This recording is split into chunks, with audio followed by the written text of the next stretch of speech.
It's Kosi Asabere here, Digital Accessibility Specialist. And today I'm here to basically go over the basics of a screen reader. So what is a screen reader?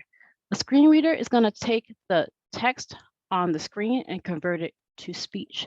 This is a great tool for someone that might be blind or may not have a lot of sight. It's also helpful for those who have cognitive disabilities. So we're gonna basically go over the basics. I'm gonna start at the top. And I have a little disclaimer for you. Home Office of the President. Visit same page links to visit link University of. The speech is a little fast. It might be hard to hear, but that's because the rate at which someone speaks is often slower than the rate at which someone reads. So for someone who's using a screen reader, in order for them to keep up, be fast, and get their work done, or accomplish what they want to accomplish, they often will speed it up so they can get the job done. Visit link make a gift.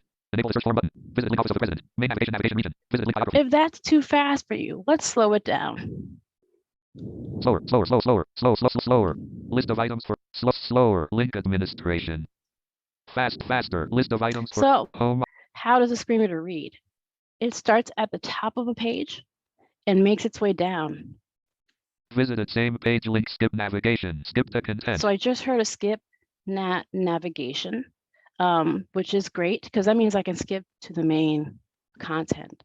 We'll talk about skip links later, but for now we're at the top of the page and it's going to start at the top and make its way down. Visited link University of Maryland. Visited link make a gift. It's going to identify the controls and links, list.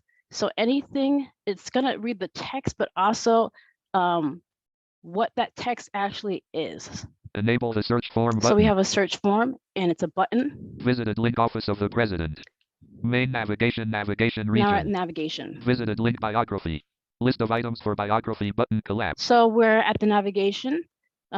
Space. Home Office of the President. Header banner region. I'm using the different keys. So the space bar, the tab key, up, down, left, right.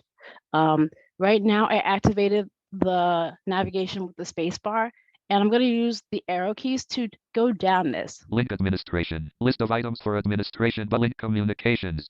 List of items for communications button collapse. So escape. List of items. In the event that I already know the site really well and I don't want to go through the navigation, that's what that skip link is for.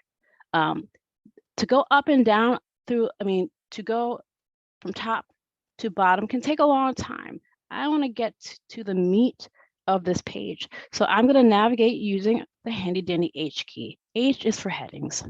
Home Office of the President. Instruments of Hope heading level. Heading level 1 is Instruments of Hope. That's fantastic. I'm going to create it helps me to create a mental map in my head of how this page is laid out. So heading level 1 is Instruments of Hope. What's heading level 2? Office of the President, News in Maryland today, heading level 2. Office of the President, News in Maryland. Slower. Faster. So that's where I want to be. Let's see what some of the news is. Pines and Plank talk about entrepreneurship while seated on stage graphic. So I heard some alt text, and that alt text was on the graphic. So it's describing to me what I should be seeing in the graphic, and since I can't see it, that's really helpful. Blank, link Kevin Plank, be present and buy the lemonade. Blank, alumni Under Armour founder shares wisdom at UMD Entrepreneurship Conference. So it's also important to note that I can navigate line by line, word by word. And Under Armour founder shares wisdom. Letter by letter. ISDOM space. Paragraph by paragraph. Let's go over some of the other keystrokes. We can navigate and using the tab key and pull up a list of links. Let's pull up that list of links. Links list dialog, links list view. So this is a handy dandy tool that we can use that's built into the screen reader. Also great if you want to test, because you can see the list of links on this page. Selected University of Maryland, 2 of 30. It tells me that there are 30 links on this page. Selected So if you ever hear someone saying, tell you that the links should make sense out of context, Links should be meaningful and unique. It's because screen readers can pull up this list of links and decide where they want to go based on these links. But if the links say click here, click here, click here, they're not going to be able to know the purpose of the link, or the link Selected office will of the take us. So let's close that for now. escape. There are plenty of other keystrokes and shortcuts that make life better for someone who needs to use a screen reader. Thank you.